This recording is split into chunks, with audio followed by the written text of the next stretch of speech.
Assalamualaikum warahmatullahi wabarakatuh. Perkenalkan, kami dari kelompok 9. Di sini kami akan menjelaskan mengenai bab 6, yaitu tentang anak didik dan pendidik. Sebelumnya kami akan memperkenalkan diri. Perkenalkan, nama saya Ari sebagai pemateri 1. Halo, perkenalkan nama saya Rika Erviana Effendi, saya sebagai pemateri 2. Perkenalkan, nama saya Amir Fiki sebagai pemateri ketiga. Baik, langsung saja untuk mempersingkat waktu, kepada pemateri 1 dipersilahkan. Di sini saya akan menjelaskan tentang hakikat anak didik. Dalam kehidupan sehari-hari, orang dewasa bergaul dengan anak, baik di rumah, di lingkungan sekolah, di pasar, di taman, atau di tempat rekreasi dan di berbagai tempat lainnya. Ada dua situasi pergaulan yang mungkin muncul dalam pergaulan. Yang pertama, situasi pergaulan biasa. Yang kedua, situasi pergaulan pendidikan. Dalam situasi pergaulan biasa, anak tetap berstatus sebagai anak. Sebaliknya, dalam situasi pergaulan pendidikan, anak berstatus sebagai anak didik. Pada dasarnya, setiap anak memiliki keinginan dan potensi untuk menjadi dewasa.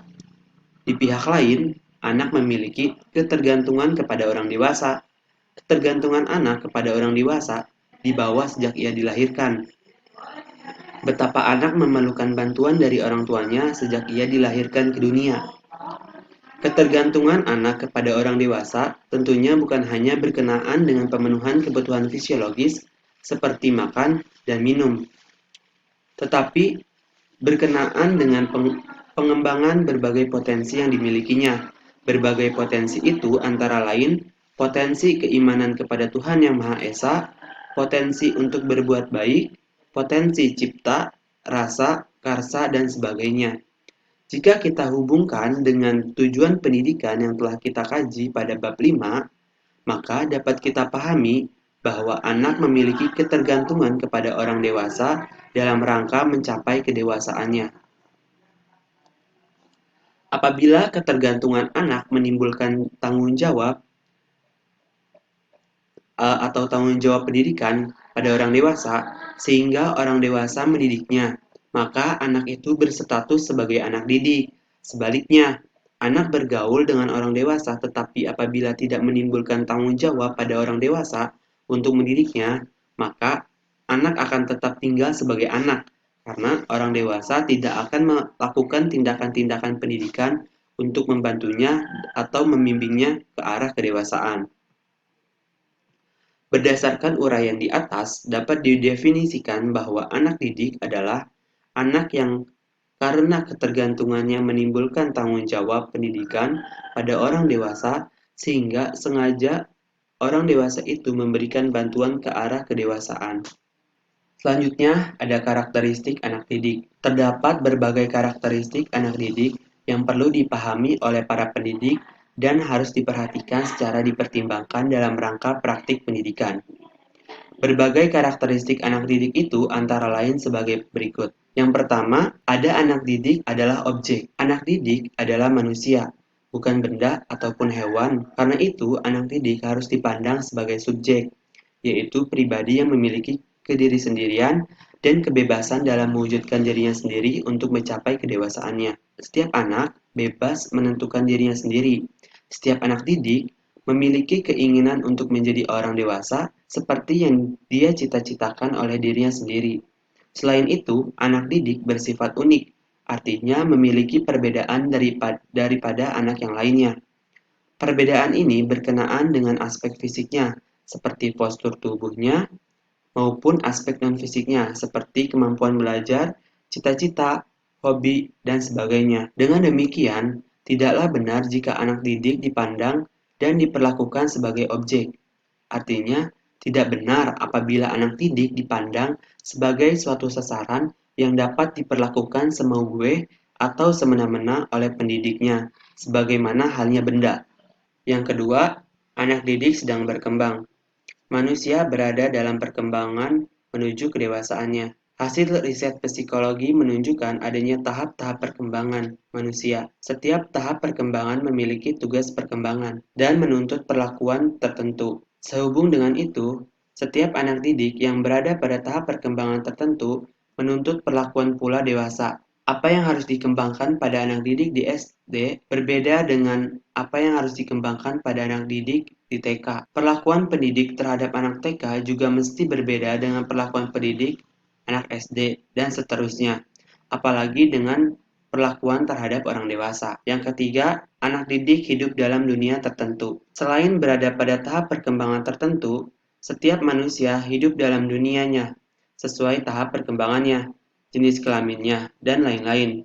Misal, siswa SD memiliki dunianya sendiri. Mereka tentu hidup sesuai dengan dunianya yang berbeda dengan dunia murid TK, dunia SMA, dan dunia orang dewasa. Demikian pula dunia anak laki-laki, tentunya berbeda dengan dunia anak perempuan. Tahap perkembangan dan dunia anak ini tentunya memberikan implikasi yang serius dalam pendidikan. Anak tidak boleh dipandang sebagai miniatur orang dewasa. Anak bukanlah orang dewasa mini. Anak didik harus diperlakukan sesuai dengan kekanak-kanakannya atau sesuai dengan dunianya. Yang keempat, anak didik hidup dalam lingkungan tertentu. Anak didik adalah subjek yang berasal dari keluarga dan dengan latar belakang dan lingkungan alam dan sosial budaya tertentu.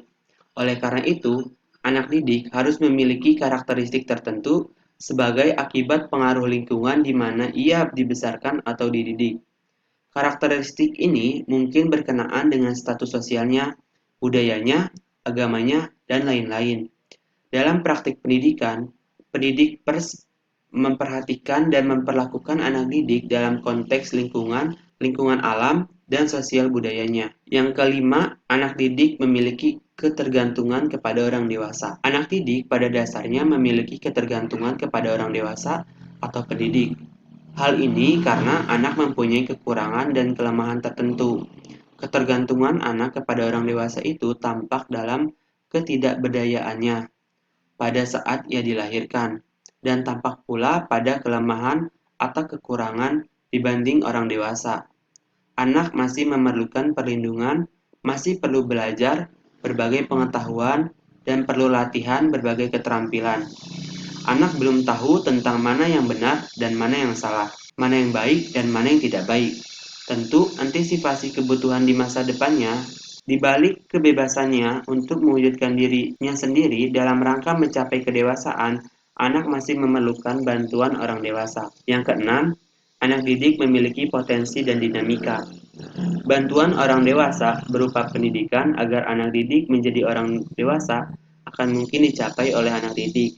Hal ini disebabkan anak didik memiliki potensi untuk menjadi manusia dewasa, dan ia memiliki dinamika, yaitu aktif dan berkembang dan mengembangkan dirinya, serta aktif dalam menghadapi lingkungannya dalam upaya mencapai kedewasaan. Karakteristik anak didik sebagaimana dikemukakan di atas memberikan implikasi yang harus diperhatikan oleh pendidik. Sekalipun anak didik mempunyai ketergantungan kepada pendidik, namun pendidik tidak boleh memperlakukan anak didik secara semena-mena atau semau gue. Anak didik tidak boleh dipandang sebagai objek yang dapat diperlakukan sekehendak hati pendidik. Alasannya, karena ada anak didik adalah subjek yang mempunyai keinginan untuk menjadi dirinya sendiri, serta dinamis atau berusaha secara aktif mengembangkan dirinya sendiri. Dengan demikian, tugas pendidik adalah memberikan berbagai jenis bantuan secara positif agar anak mampu mewujudkan diri sebagai manusia dewasa. Dalam upaya membantu anak didik, bantuan yang perlu diberikan hendaknya kontekstual dengan lingkungannya di mana anak didik berada dan didasarkan atas tahap perkembangannya, keunikannya, dan dunianya sendiri. Halo, di sini saya akan menjelaskan tentang pendidik. Apa sih pendidik itu? Pendidik berasal dari kata didik, yang artinya memelihara, merawat, dan memberi latihan kepada seseorang agar mendapatkan suatu ilmu pengetahuan yang diharapkan, seperti sopan santun, akal budi, dan lain-lain. Dalam pengertian lainnya yaitu, pendidik dikatakan sebagai orang dewasa yang bertanggung jawab atas pendidikan anak didik dan segera membantu anak didik untuk mencapai kedewasaannya. Pendidik adalah orang dewasa yang bertanggung jawab atas pendidikan anak. Nah, dalam artian di sini orang yang merasa terpanggil dan berkewajiban untuk membantu anak menerima dan memposisikan dirinya sebagai pendidik dan berani mengambil semua resiko atas pelaksanaan pendidiknya. Pendidik sendiri mempunyai suatu karakteristik, yaitu mandiri, bertanggung jawab, dan mampu menyerahkan diri. Nah, mandiri di sini artinya yaitu orang yang dalam kehidupannya tidak bergantung kepada orang lain karena memiliki kelebihan dibandingkan anak didiknya, seperti ilmu pengetahuan, keterampilan, sikap, dan lain-lain. Bertanggung jawab sendiri artinya mampu menentukan suatu keputusan atau tindakan yang ia pilih dan dapat menerima suatu konsekuensi atas keputusan dan tindakan yang dipilihnya.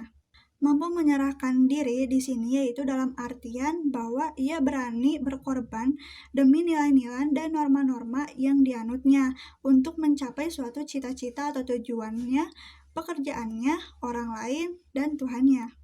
Jenis pendidik terbagi menjadi dua, yaitu ada pendidik kodrati dan pendidik profesional. Pendidik kodrati di sini yaitu orang tua, seperti ayah dan ibu. Lalu juga ada pendidik profesional yang sudah dilatih, seperti guru dan dosen. Motif pendidik terbagi menjadi dua juga, yaitu ada motif intrinsik dan motif ekstrinsik. Motif intrinsik merupakan suatu dorongan untuk melakukan tindakan yang muncul dari dalam diri pendidik. Contohnya seperti kasih sayang. Nah, kasih sayang ini dapat mendorong pendidik untuk mengarahkan suatu anak didik kepada hal-hal yang baik, benar, dan bermanfaat.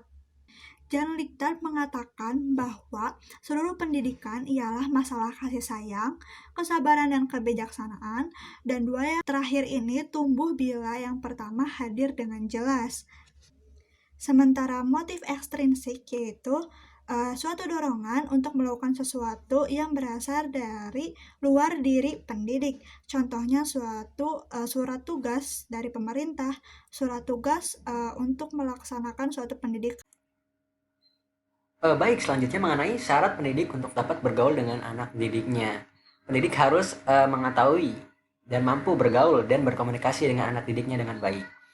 Nah, ada syarat-syarat di sini. Yang pertama yaitu pendidik harus kenal karakteristik anak didik, seperti kebiasaan, minat, bakat, latar belakang keluarga, dan lingkungan yang ada di sekitarnya itu seperti apa.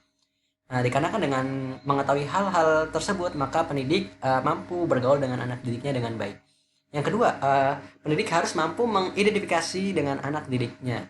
Maksudnya, ia harus mengenal dunia anak dan juga mengenal perkembangan anak itu seperti apa. Nah, di sini dengan kita mengetahui mengenal dunia anak dan juga perkembangan anak itu seperti apa, maka pendidik juga mampu bergaul dengan anak didiknya dengan baik juga. Selanjutnya yaitu mengenai peranan pendidik. Dalam hubungannya dengan anak didik, pendidik khususnya seperti guru SD maka memiliki peranan-peranan pendidik. Nah, yang pertama yaitu pendidik sebagai pengganti kata hati anak didik. Sesuai dengan moralitas, individualitas, dan dinamikanya, pada dasarnya anak didik berkeinginan dan berupaya untuk mencapai kedewasaannya. Karena anak belum sepenuhnya mengenal kebenaran, norma, nilai, dan sikapnya, dan tujuan kedepannya seperti apa, maka pendidik harus beridentifikasi kepada anak untuk mewakili dan menentukan tujuan pendidikan untuk masa depannya. Yang kedua, pendidik sebagai pengelola kegiatan belajar dan pembelajaran. Sebagai pengelola kegiatan pembelajaran pendidikan yang di lingkungan sekolah formal, maka seorang guru harus menyusun rencana kegiatan pembelajaran, rencana pelaksanaan pembelajaran, melaksanakan kegiatan pembelajaran dan mengevaluasi kegiatan pembelajaran. Dan juga demikian pula pendidik di lingkungan pendidikan yang informal atau keluarga dan juga pendidikan yang ada di non formal seperti itu. Perlu dicatat di sini yaitu bahwa sifat pelaksanaan peranan pendidikan yang ada dalam pendidikan informal dan non formal dalam lingkungan pendidikan yaitu berbeda dengan pendidikan yang ada di formal seperti itu. Yang ketiga yaitu pendidik sebagai teladan bagi anak didiknya. Pendidik harus berperan sebagai teladan bagi anak didiknya. Pendidik harus sadar bahwa ia jadi model bagi anak didiknya dalam berimitasi dan beridentifikasi. Mengingat peranannya itu, maka nilai-nilai, norma-norma, pengetahuan, dan lain sebagainya hendaknya telah terintegrasi pada diri pendidik sebagai wujud dari kedewasaannya.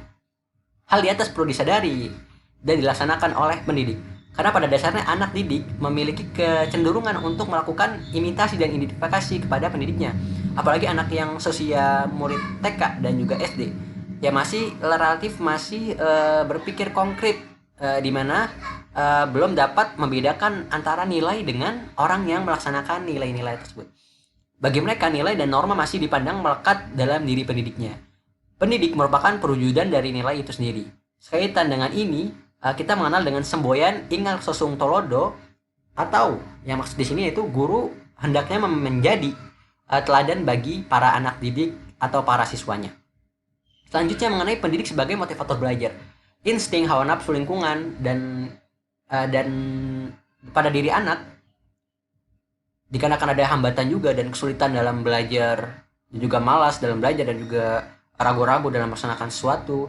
Jika gejala ini muncul, pendidik harus membangkitkan kemauan pada diri anak didik agar harus belajar sesuai dengan kemampuan dan kondisinya masing-masing. Dengan kata lain, pendidik harus berperan sebagai motivator. Pendidik perlu melaksanakan semboyan ingma dia mangun karsa, yaitu yang maksud di sini hendaknya berperan untuk membimbing kemauan belajar pada diri anak didik. Selanjutnya yaitu mengenai pendidik sebagai pembimbing atau pamong. Sebagai pembimbing, pendidik bertugas membantu anak didik dalam mengenal dirinya sendiri, mengenal lingkungannya, serta rencana hidupnya ke depannya seperti apa. Selain itu, pendidik harus percaya bahwa anak didiknya mempunyai kemampuan untuk menjadi dewasa, mengakui kebebasan anak didik juga. Dikarenakan mereka mempunyai pilihan dan kesempatan dalam pilihannya sendiri dalam berbuat dan berinisiatif dalam rangka mengembangkan diri sesuai dengan minat, bakat, dan kemauannya. Peranan pendidik tersebut sebagaimana terkandung dalam semboyan Tuturi Handayani. Maksudnya bahwa pendidik hendaknya berperan sebagai pembimbing anak dalam belajar. Selanjutnya, yang keenam yaitu pendidik sebagai fasilitator. Pendidik harus berperan sebagai orang yang mampu memberikan kemudahan kepada anak dalam rangka belajar. Latihan membiasakan diri dan lain sebagainya untuk mencapai kedewasaan. Contoh, menyediakan lingkungan yang kondusif untuk anak bereksplorasi atau menyediakan alat-alat bantu belajar yang cocok sesuai kebutuhan anak didiknya. Yang ketujuh yaitu pendidik sebagai evaluator. Sebagai evaluator, pendidik diharapkan berperan untuk menilai perkembangan anak didiknya, baik berkenaan dengan pengetahuan sikap, keterampilan, kebiasaan dalam sehari-harinya, dan lain sebagainya. Dalam hal ini, pendidik harus membandingkan antara perilaku aktual anak dengan perilaku yang ideal atau tujuan pendidikan yang telah ditetapkan. Apabila ada kekurangan atau kesalahan, pendidik harus mengevaluasi dan menganalisanya. Sehingga diketahui faktor-faktor penyebab dari kesalahan yang ada dalam pendidikan seperti itu. Mungkin sekian dari saya. Terima kasih. Sekian materi yang kita sampaikan, semoga dapat bermanfaat dan menambah wawasan. Jika ada hal yang ingin ditanyakan, bisa ditanyakan saat Zoom nanti. Sekian, terima kasih. Assalamualaikum warahmatullahi wabarakatuh.